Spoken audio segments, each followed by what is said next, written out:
So, the question on the table today concerns the difference between car audio and home audio enclosure design.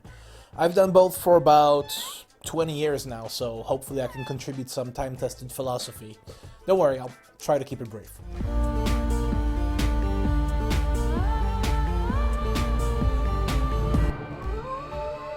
By the way, I did not compose that jangle. That's just some royalty-free music that I layered over the graphics in the interest of moving things along. I do have a new track, Shapeshifter, that I'm just about finished with and will be uploading to this channel as well as my SoundCloud and all that. Just a heads up. At any rate, to the point. When it comes to listening environments, we have three distinct arenas. Home audio, that is to say a speaker inside of a room, car audio, which is a speaker inside of a cabin, and pro audio, which is generally a speaker out in the open. Of the three, the one that stands apart the most is the latter. Most pro audio scenarios can be modeled in half space with the ground plane as the only acoustical boundary. If we're talking about flow and line arrays, even a free field model can suffice, especially if we don't have anything coming back to interfere with the array's output. This is all in contrast to home and car audio, both of which can best be described as a container within a container, the outer container being whatever finite listening space we share with the speaker cabinet, and of course the speaker cabinet itself being the inner container. This is where we come to the differences between modeling for home and car audio, namely some categorical differences between the sizes and the shapes of those outer containers. So let's talk about home audio first.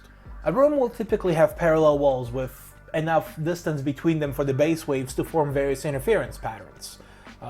Constructive interference, for instance, is when a wave is in phase with its own reflection, effectively doubling in amplitude, and destructive interference is the exact opposite. A wave is out of phase with its own reflection, effectively creating a node.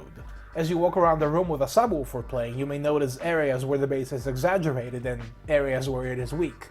You may also notice that these areas change with frequency and enclosure placement, so this is precisely why anytime I design for home audio, I ask about the room dimensions, the placement of the enclosure, and the placement of the listening position. This lets me generate an interference map and characterize the transfer function between the enclosure and the listener so that I can try to resolve some of these standing wave issues acoustically rather than with signal processing after the fact.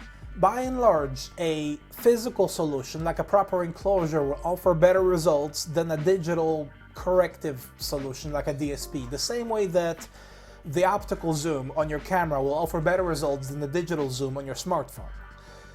Now let's talk about car audio. And again, it's the size and the shape of that outer container, the one that we sit inside of, that puts things into a category of its own.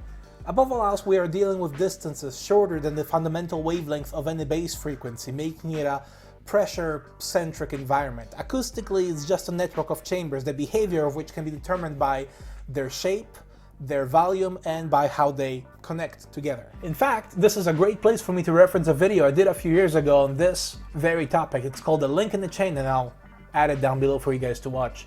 Modeling a speaker cabinet inside of a vehicle is quite literally a matter of breaking down the entire signal path into as many capacitive and inductive components as is necessary to accurately represent the transfer function between the speaker and the ear. Once you can view a listening environment as a flowchart of interconnected quasi-chambers, it'll make sense why, for instance, a sealed enclosure dropped into a trunk car is best represented using a 6th order model. 7th order if you keep your windows down. See, I can already see some of you nodding like, yeah, 6th order by the time you get to the main cabin, and then the inductive outflow because of the window being down. At any rate, that's my 2 cents on the topic. As always, if you have more questions or ideas for future segments, leave them down below. My phone always buzzes when you do, so that's fun. Anyway, cheers!